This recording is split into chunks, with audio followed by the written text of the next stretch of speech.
Hi, this is Brett Ingram, award-winning entrepreneur, and today I want to share with you the top 12 skills entrepreneurs should master.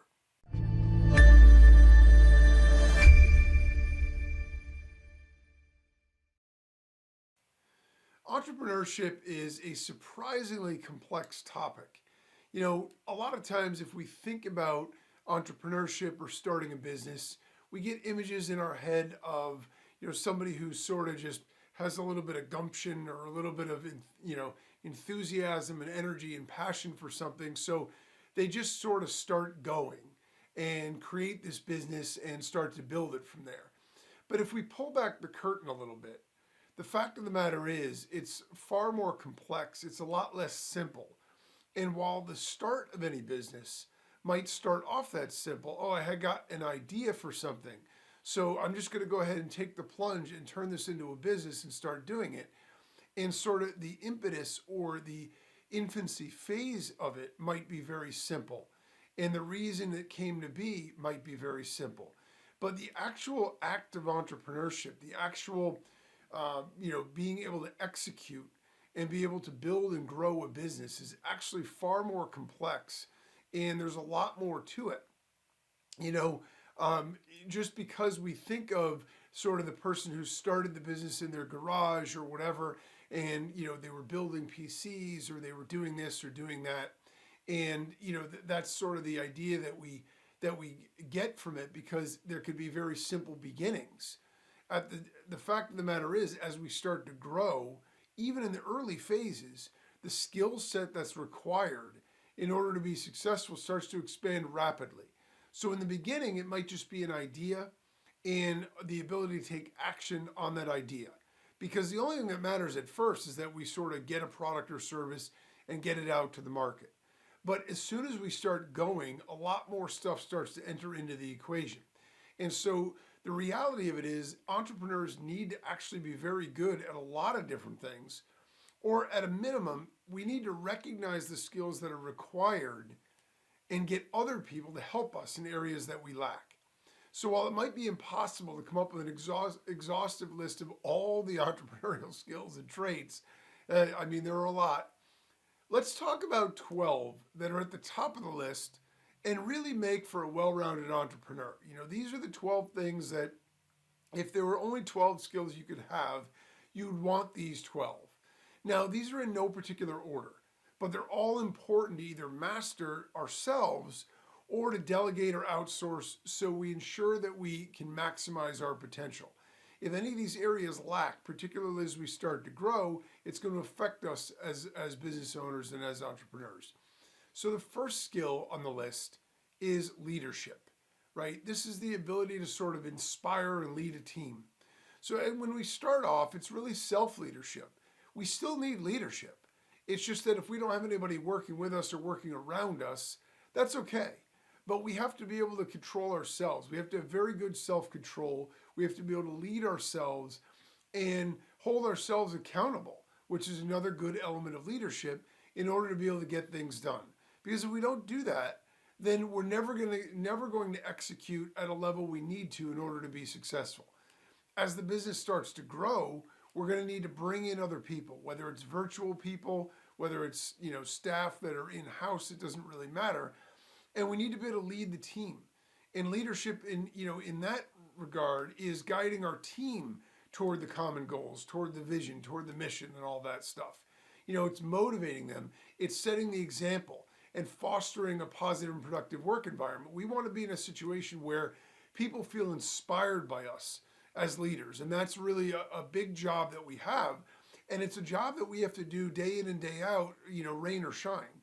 There are some days where, as the business owner, we might not be having a great day personally, or maybe the business isn't doing that well.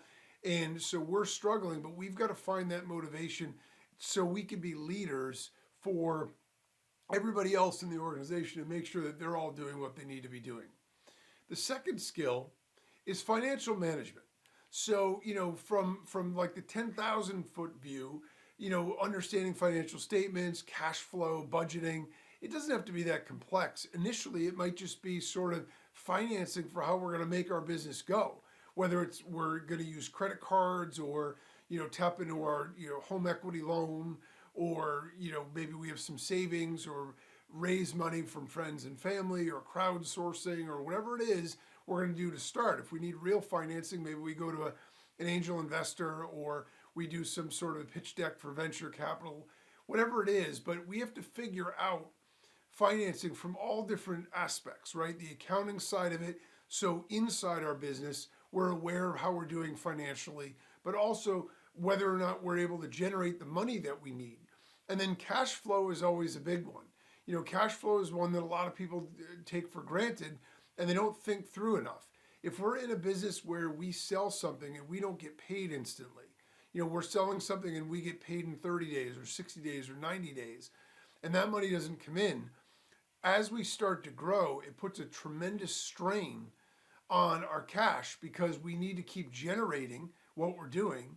We have to keep doing the things that we're doing to make sales, and that requires paying salaries or staff or inventory or whatever else, utility costs, and we aren't getting any of that money back. Yes, it's money we're going to get, so it doesn't mean that we're struggling from a profitability standpoint, but we need actual physical cash to make the operations keep going. And that's a really important thing. Budgeting for new projects, things like that, financial forecasting, all of those are really important, and they're super important if we are going to try to generate any outside financing. No one is going to give us a nickel if we don't have some sort of financial projections that we can share that seem like they're rooted in reality. So again, this could be something that we become good at, or something that we find someone else who is, but that is a skill that's going to be very important. The third skill is marketing and sales. I mean, this is pretty self-explanatory, right? We need to know our market. We need to know our own product or service. We need to see how that product or service fits in the market and position it the right way. And we need to be persuasive enough that we can actually close sales, whether or not it's face-to-face sales, whether or not it's phone sales, internet sales, even if we're writing copy on a sales letter or a web page, that's fine.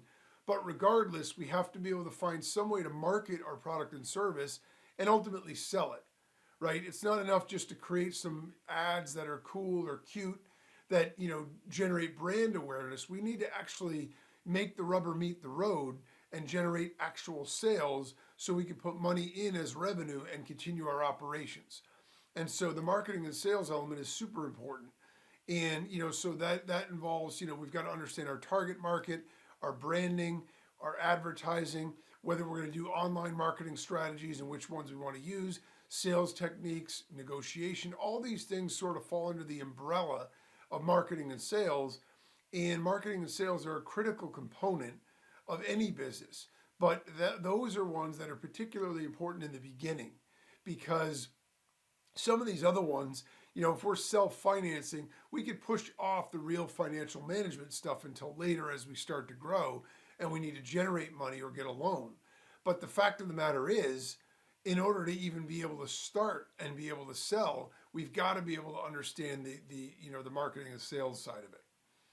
The fourth element, or the fourth skill, is going to be strategic thinking and planning. When we are entrepreneurs and small business owners and we're starting out, so much of what we do is active and it is execution based on what needs to be done on a given day. We're in the operations of the business.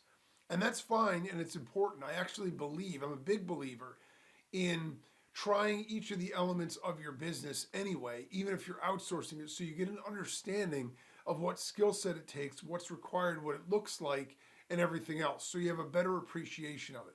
That said, there comes a time as a business owner, as an entrepreneur, where we need to be able to step back.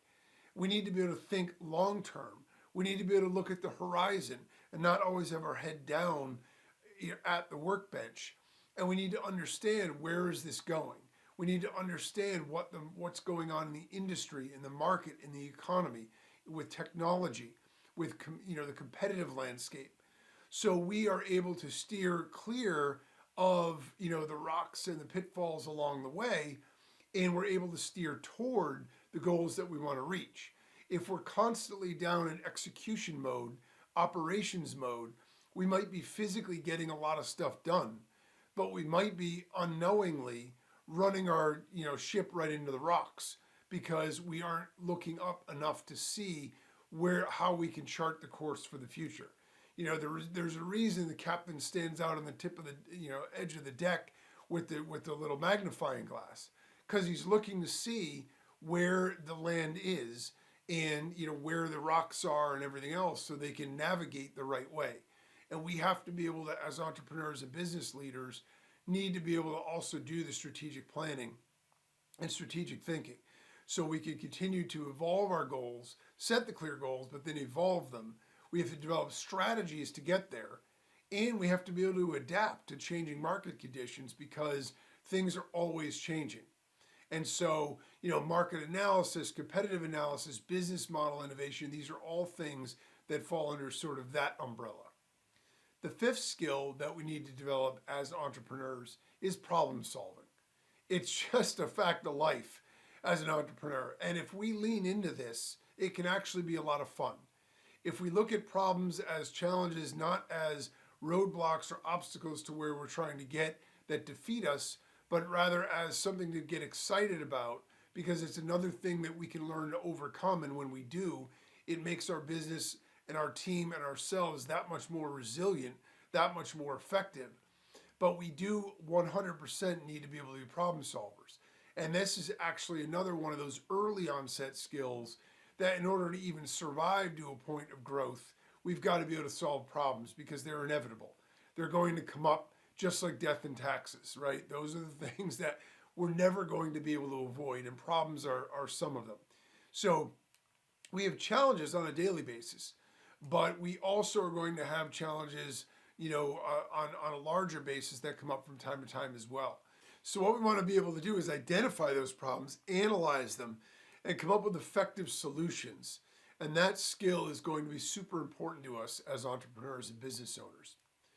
The sixth skill is time management. It's absolutely essential. Again, this is another early onset skill that we need to learn right out of the gate, because there's too much to do and not enough time, especially in the beginning, and especially for solopreneurs or people that are working on our own. Managing our time effectively allows us to focus on what's important. So there are always going to be more things that can be done in any given day, in any given time frame. Our job as entrepreneurs, our job as business owners, is to identify the highest leverage activities and the best way that we can spend our time, and not only focus on those, but equally importantly, manage our time in a way that we are ruthlessly efficient, so we are able to get the maximum amount of things done that we need to. As we grow, if we are able to build a team, we may be able to step back a little bit and have a little bit more balance, have a little bit, more freedom with our time. But initially, it's vitally important. When I started my business, I was working full time, raising a family, and going to graduate school.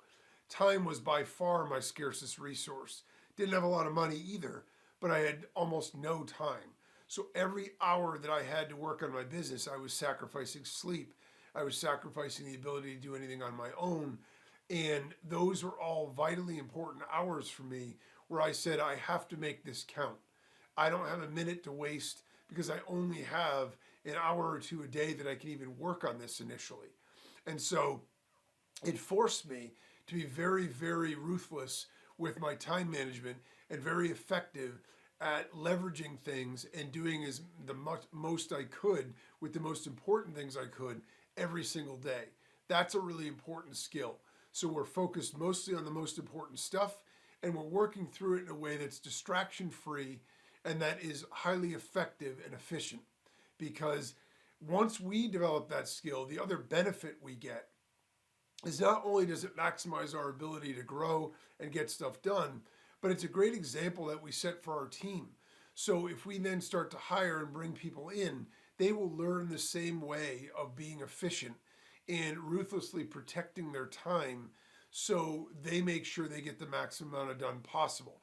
If you're in an office or a work environment and the boss is sort of laissez-faire, lackadaisical, I'm going to go work on my fantasy football lineup, and then I'm going to go, shoot 9 holes, and I'll be back later today. You guys go do your work. We all know what happens in an office like that.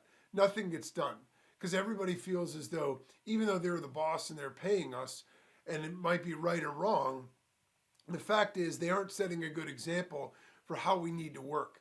And so it's much easier to sort of slack off ourselves and just be like, well, all right, yeah, I'm forced to be at my desk and work because I'm getting paid, and if I leave, they're going to fire me.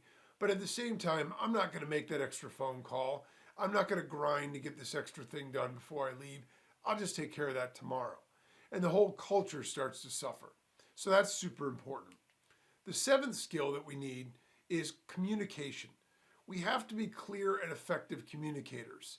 We have to be clear and effective communicators with our team, ultimately with ourselves, but with our team, with our customers, with our investors, stakeholders, suppliers, whatever. We have to be able to articulate what it is that we want. We have to be able to articulate what our vision is, where we're trying to go, the things that we're trying to accomplish. And for the most part, verbal is super important, but so is written communication skills. So much now is done by email, and it's hard to read tone in emails, that it's very important to be able to think through that and be able to communicate in a way that's clear, concise, and effective, but also assertive in terms of what we want. So we want to make sure that we hone our communication skills, both from a verbal and one-on-one basis, but also from a presentation standpoint, from a written standpoint, and everything else. Those are all very, very important skills. The 8th skill that's super important is networking. Building and maintaining relationships. This is something that when we start out can be very difficult to do because it isn't something that we necessarily get an immediate benefit from. But it's something that down the road pays huge dividends. If we have a network of other people that we trust and respect, the benefit of that is we can bounce our business ideas off of them. They can bounce them back, and we can leverage each other's resources and connections. So now, not only are we tapping into our own network, but we can tap into our network's network. And if we do that for other people as well, it becomes a win-win, and everybody benefits. So building and maintaining relationships, and this goes with, it stands for like other entrepreneurs. We want to build relationships with other business owners so we can share best practices and ideas and share challenges we're facing and see what advice we can get. We want to build good relationships with potential investors. So even if we don't need them now, we have somebody in our corner down the road if we need to generate financing. With our customers, nowadays with everything so online and so public, we want good relationships with our customers because they're going to talk to people. They're going to post things on social media, and we want all of our reviews to be really positive. Mentors can provide valuable opportunities, advice, and support as well. So we definitely want to build our network out that way. The 9th skill is adaptability. This one goes without saying. The business world right now is constantly changing, and it's changing at an increasing pace. So things are getting faster, not slower. And so regardless of what we see today as a snapshot of our business, it's going to change. And so it's up to us to make sure it changes in a positive way by being adaptable, by understanding what's coming down the pike. What new technologies are out there? What are the market conditions? What are the economic conditions? What are the business trends? What are the consumer trends? All of these things are very important to not only recognize, but try to predict to some extent as well so we can stay competitive. And certainly if we notice a problem in any of those areas, we need to address it so we don't get buried. The 10th skill is technical skills. Now this one's somewhat optional, but what I mean by technical skills is not so much coding. No one is suggesting that if you're even in an online business that you need to learn how to program. But what we mean by technical skills is more understanding the systems, the technologies and the platforms that we're using both in our business, but also in our industry at large. So what are our competitors using? What are we using? And we don't need to understand in the nitty gritty of how the technology works. We just need to understand what those technologies are. So that way we're always on the forefront and always looking for, again, any evolutions, any things that change, any opportunities for competitive advantage, and any potential competitive weaknesses. If things are moving on and we're working on an archaic old platform, we may, it may be time to upgrade, those kinds of things. Super important to understand that. The 11th skill we want to develop is customer service. We want to be able to provide excellent customer service because in today's day and age, it's actually a differentiator. It seems so simple and, old hat, and everybody's like, yeah, customer service. Everyone claims they give the best customer service, legendary customer service, blah, blah, blah. They throw whatever words on there, but the reality of it is most consumers are disenchanted and unhappy with the level of customer service they get from the people that they deal with. So if we become excellent at customer service and understand what that looks like, we can turn our customers into evangelists that are going out there and actually building our brand for us. And so if we understand what excellent customer service looks like, even if we aren't doing or providing customer service to our customers, we're going to be able to hire the people and bring the right people on the team that will do it the right way because we understand what it looks like. And then we're going to have greater customer loyalty, greater repeat sales, and greater word of mouth sales as well, which is going to lower our marketing costs and increase our profit. And the 12th skill is negotiation. Whether it's negotiating with suppliers, investors, or customers, we need to understand how to negotiate. There are going to be times where we need to make deals and we need to talk about terms on various things, whether it's hiring somebody, whether it's trying to get, supplies, no matter what it is. And so while we don't need to become these cutthroat, like super skilled negotiators, we at least need to understand what negotiation skills are and how to use them effectively so we can negotiate positive deals for us without being taken advantage of by other people who are very good at it. And, so the thing of it is, as an entrepreneur, there are a lot of different moving parts. There are a lot of different skills that we need to understand to be good at. And it's hard to be an expert in all 12 of these areas. But it's important to at least recognize that what we need to be able to do to succeed and so we can optimize our results. So the takeaway here is that being an entrepreneur or business owner is not easy. And it's actually not that simple either. There's a wide range of skills that we need to master or at least recognize and get help with. If we neglect any of them, there will be areas of our business that'll suffer. If we focus on and develop the skills on this list that we're best at and that we enjoy the most, and we hire or outsource team members with the rest of the skills, we can complete the loop and make sure that we have all the required areas covered. This, in turn, will maximize our potential for success.